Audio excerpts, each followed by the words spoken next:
Well, now that we understand how disruptive technology works, we need to learn some more about how it affects organizations, right? Or how technological change actually affects your organization.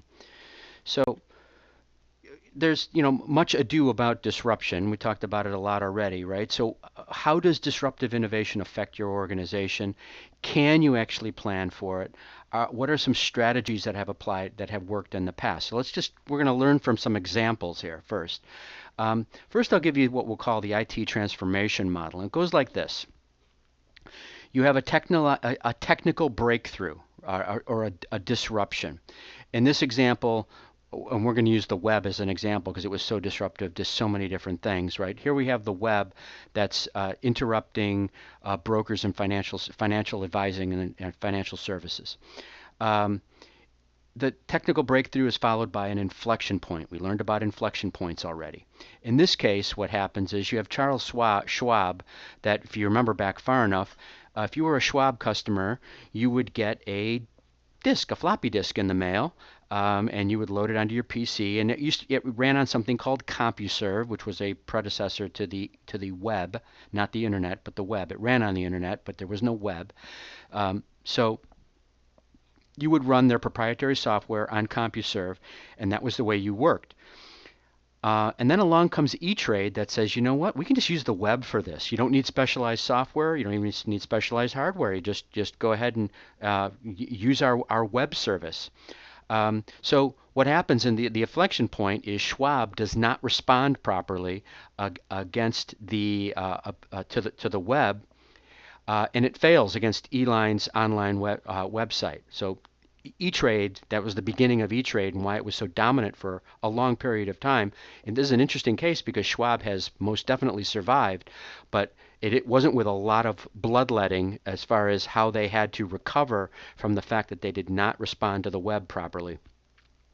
What happens is you end up with a new business model. And remember, this is what disruption does. It almost always causes a new business model to emerge because of the shifting priorities of what actually matters to people.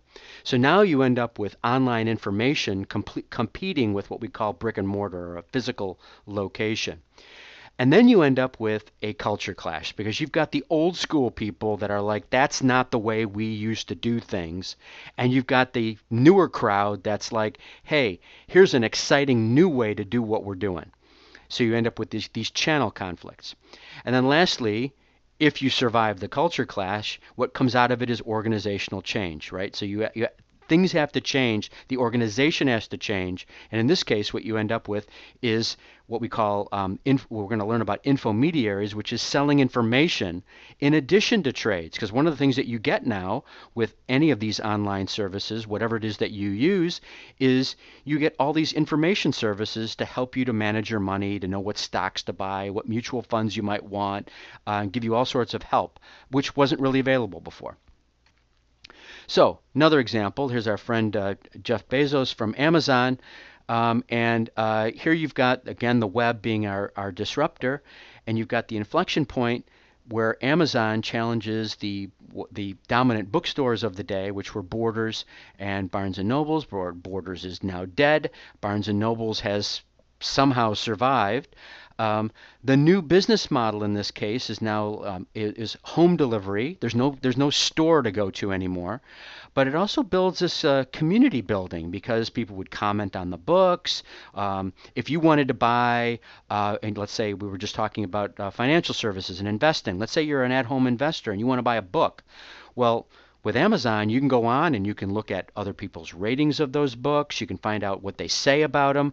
If you had walked into a Borders bookstore years ago, there's none of that information available. You could pick the book up and flip through it, but does that really tell you whether it's going to be a good book for you or not? Probably not. So there's something that Amazon was offering that everybody else was not offering.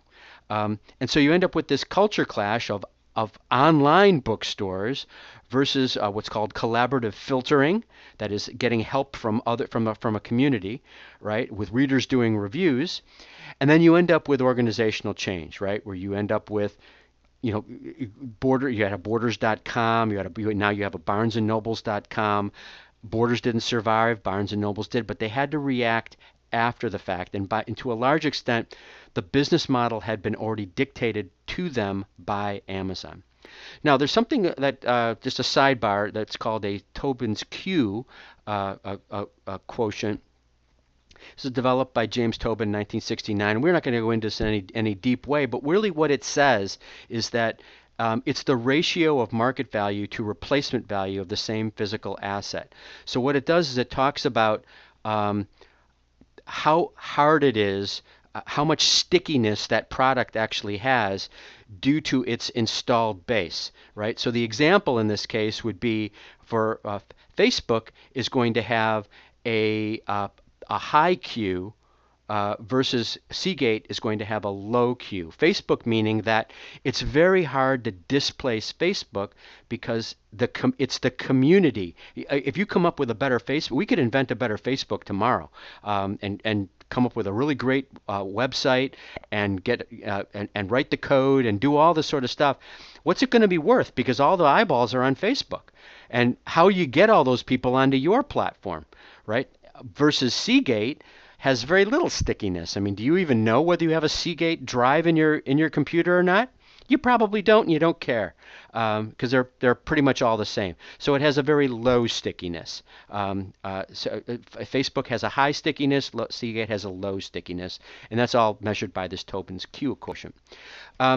So another good example is what happened to Eastman Kodak, which was disrupted by digital. Same model, where now you've got, early digital photography, which as you recall was really bad. The colors were all washed out. The resolution was horrible.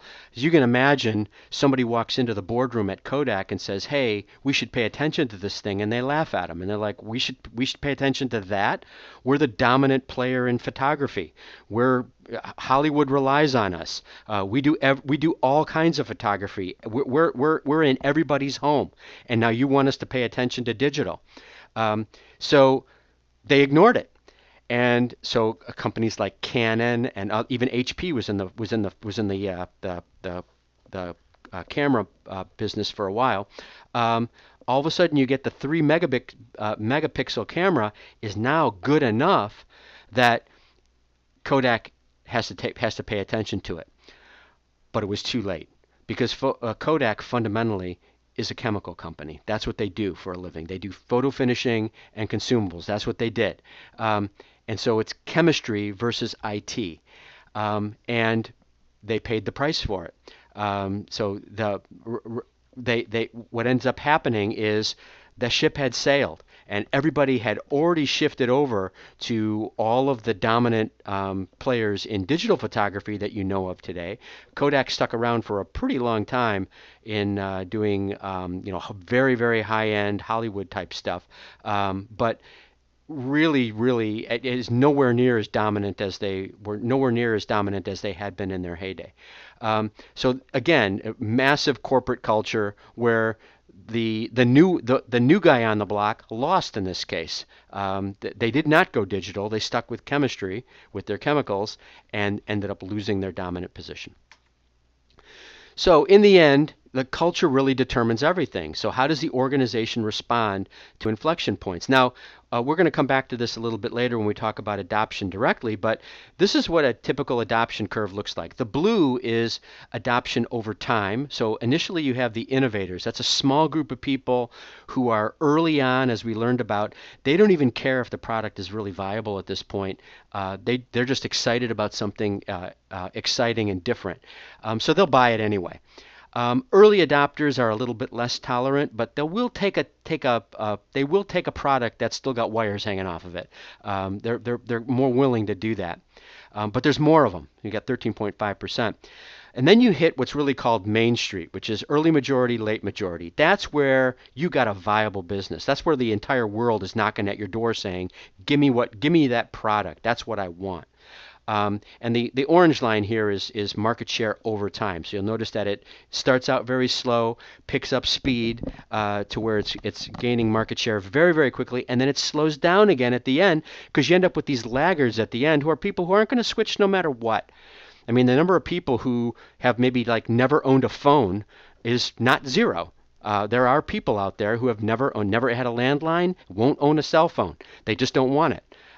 It's a small number, but by and large, the typical rule of thumb with laggards is leave them alone. Don't even try to get them because it's not worth it. They're small enough. Pay attention to early majority, late majority, right? So if you really want to innovate, you got to find these people, the innovators and the early adopters, because that's how we learned in our disruptive technology theory. That's how you get your toehold. That's how you get on a new sustaining technology vector. So is there an alternative to that's what we'll call the adaptive organization? Well, let's look at something here. This is interesting. This is a guy by the name of Gosling who invented a language called Java, and he worked for Sun Microsystems at the time, and he's going to talk about what actually happened at the very beginning of Java. Certainly early on, I don't think Scott had a good idea what it was about or what it was for. It was sort of this group of, rabble-rousers out in the corner doing something really odd that he didn't know how it related to their main business. The truth is that in the early times, it didn't relate to the main business. I've done many things that have gotten very popular, but amongst a very sort of nerdy community. Because the kind of stuff I do is stuff that I have no idea how to explain it to my mom. Okay, so the Scott he's talking about is Scott McNealy, who was the CEO of Sun Microsystems at the time. And what he's telling us, the story is that he gets hired by Sun Microsystems, and they don't even know what they're doing or why. They just hired a bunch of smart guys and said, go work on this. Go invent something great. All right, and let's hear Scott's point of view about the exact same set of events. Certainly early on,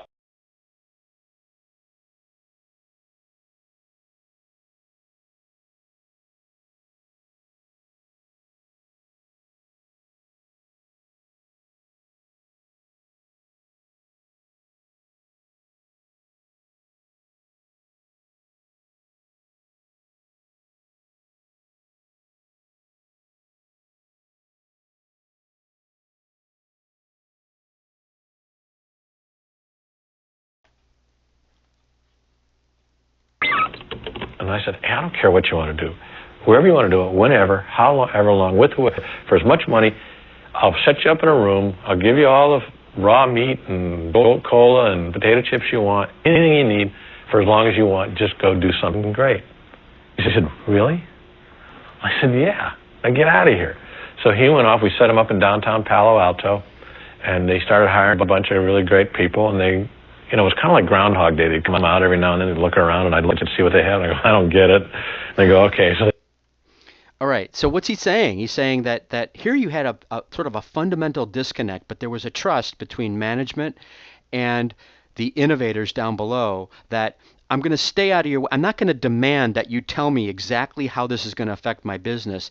I just trust that you're going to do something that is disruptive, that your job is to do something disruptive, and then I'm going to own it from the get-go because I funded it, and I can actually adjust my business based on whatever it is that you invent. And Java is interesting because it was initially meant for set-top boxes in the cable industry, and has since been used for so many different things. And Sun Microsystems has since been bought by Oracle, so Java is now managed by Oracle, if you didn't know that. So that's kind of the story about how something like that happened in a business that was actually designed to be adaptive.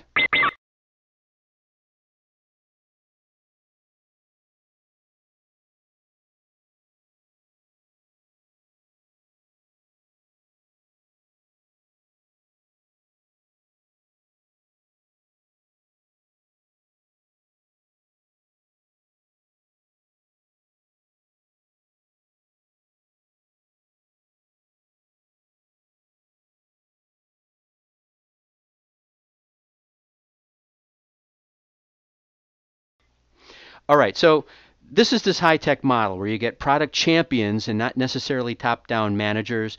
You get this non-optimal adaptive instead of being hyper efficient is the opposite of what it is we're talking about, and it's sort of Darwinian. You sort of like invest in a whole bunch of things, and the good ones survive and the bad ones don't. So it's not like you're planning it way out ahead of time. and it's very opportunistic and dynamic. You don't do consensus building, long-term decision cycles. And the problem with what I just described is that's kind of about like how DoD acquisition works, right? The opposite of that. It always has to be planned. It's not opportunistic and dynamic. It's always consensus building, and they try to lean on long-term decision cycles. So what we're always often looking at, is how to resolve the differences. We want to get the good things we can out of disruptive innovation, but we also know that we have to follow the rules of how the Department of Defense actually works. All right, so now we get into reintermediation, disintermediation, reintermediation, and the rise of infomediaries. And again, here's our friend Jeff Bezos. So here's what happens is disintermediation takes a value chain, that is how something goes from the concept all the way to the product, and all the steps along the way and everybody who adds value.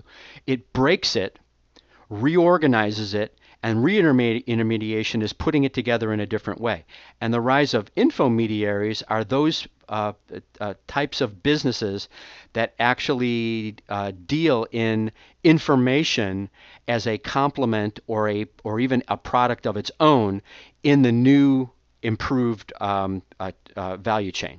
Okay, so we want to look at why reintermediation should matter to DoD and how and what sorts of things it should change. So let's look at what happens here. So Amazon, if you remember back far enough, what they were initially planning on doing was just getting rid of retail. But the idea was actually more than that. They wanted to go directly from manufacturer right to the consumer. Now that didn't work because you can imagine, McGraw-Hill shipping books directly to your home. So that's why they had to end up having a middle distributor of their own, which is what has now turned into the fulfillment center.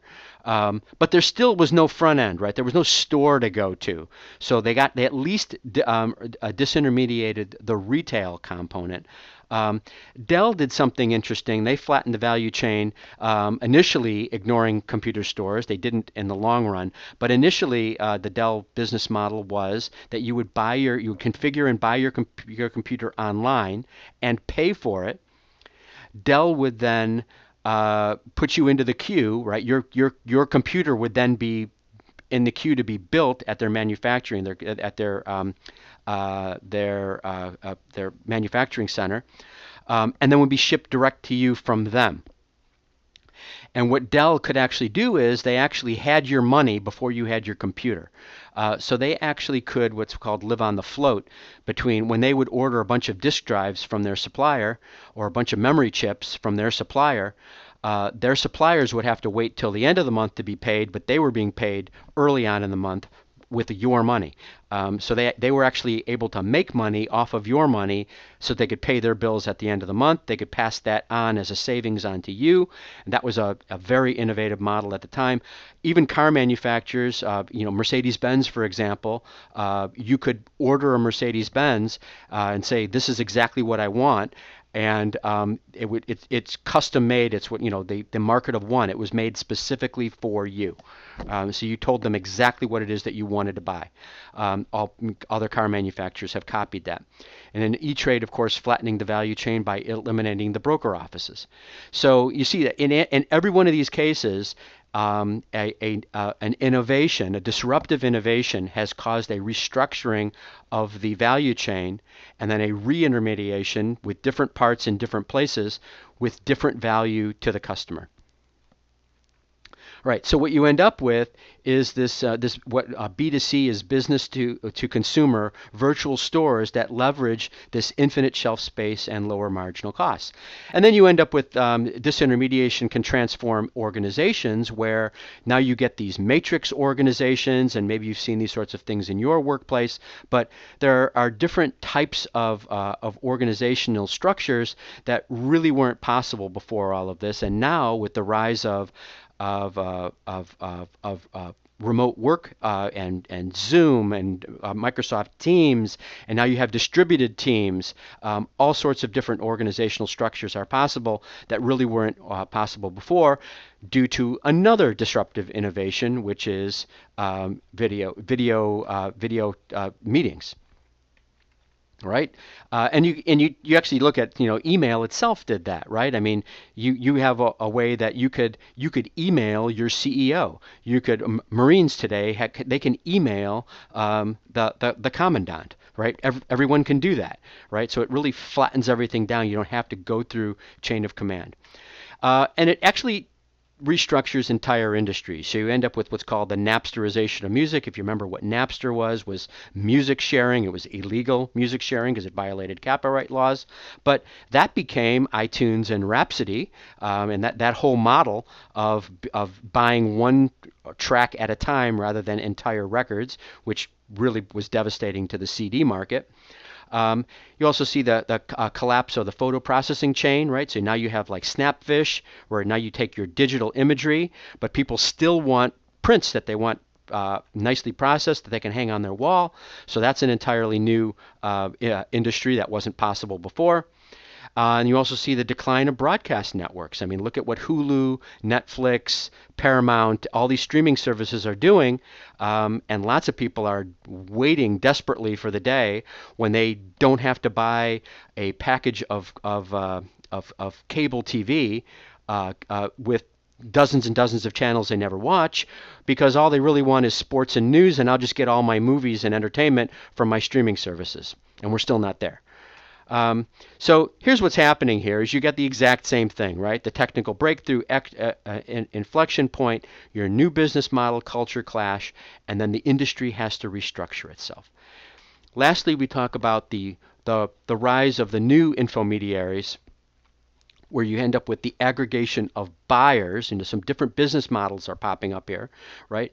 The Priceline was a novel business model in the aggregation of buyers. Just looked this up the other day that Jay Walker has over 700 issued and pending patents related to Priceline's business. And basically what he invented was it's called a reverse auction, where you say, I have 100 of this thing and I want to get rid of all 100. What's the price that I need to charge to get rid of all 100? And so what happens is you put them out for bid, and people don't want 100, they want one or maybe two. And so what they say is, this is what I'd be willing to pay for that. And then what you do is you put it out for auction, you rack and stack all of the bids you got, and you start with the high one, the guy who's willing to pay you the most, and you work your way down until, let's say everybody gives you a bid and you only have 100, right? You take the top 100 bidders, and everybody pays whatever the lowest bid actually was. So if the top guy bid $10 for this particular thing, but the 100th guy bid $7 for it, everybody pays $7 and you get rid of the whole 100 at one shot. That's what a reverse auction actually is. And that was originally part of Priceline's business model. And it's interesting, look at what Priceline is currently trading at over 600 and something % of its original IPO value. It's a remarkably successful business, right? So what's new? Well, though, global reach, aggregation of buyers means a virtual price Costco. Here's IPO numbers, right? So you can see here, there's Priceline in the gold on the right. That's Google in the red just to the left of it. So it's a remarkably successful company, right? So it's up 624 since its IPO. Then you end up with these infomediaries. Here's an example of a company called Covisint. And what they did was they sort of positioned themselves as the Rosetta Stone of car parts. So what happens is you have all these businesses that produce car parts for the different manufacturers, and what they did was they wedged themselves in the middle of it and would translate this part for Toyota means this part for GM means this part for Ford, and they had a way of translating in between all of them, right? So that they were able to drop the cost of these particular orders. It's an aggregation of suppliers. They took all the suppliers of auto parts and aggregated them all together and gave them sort of a front door for everybody who needs their products. So there you got a supply chain integration, and it's mainly a benefit to business infomediaries. Some other examples that you know of is, the integration of demand and supply. eBay is a brilliant business model because they aggregate both. eBay's products are currently sitting in your garage for the most part. They don't have to supply. They don't have to warehouse any of this stuff. It lives wherever it lives, and they just provide the mechanism to connect the supply to the demand, and be able to find the right price that you agree on. And that's the way that actually works. Then they bought PayPal, which made it much easier for you to actually buy things. And then they spread PayPal across, so now you use PayPal way outside of eBay. You buy all sorts of things with PayPal that have nothing to do with eBay. So they've actually, almost changed the definition of what money and retail actually is. And then lastly, you end up with this situation where you've got the old economy reintermediation, where you found a lot of businesses are doing what's called bricks and clicks, which is sort of like, I can't exist not online, but I also have to have a store. So great examples of that are home improvement shops like Home Depot and Lowe's, right? You're not going to buy a bunch of bricks, and have them shipped to your, somehow shipped to your home. They actually come from your local store. You can do your shopping online, but you also like to have the actual store that you can actually go to. And in fact, only if you live too far away from a Home Depot or a Lowe's, there's a whole bunch of things you can't even buy. Won't be able. They're not going to ship a pallet of big heavy stuff to your home if you're out in the middle of nowhere. But Target has gone online, Costco, REI, Safeway, everybody's gone online, but they all have a physical location as well. So now you've got your global brand with it has trust because people have been shopping there for years. So there's a local presence which gives you customer convenience, but you also get the benefits of your online presence. So this is really, I just want to give you some good examples from industry about how disruption, we say roughly that disruptive innovation disrupts the marketplace. It causes it to restructure itself. And you say, well, how? Well, this is how, right? With organizational transformation. These organizations have to transform themselves.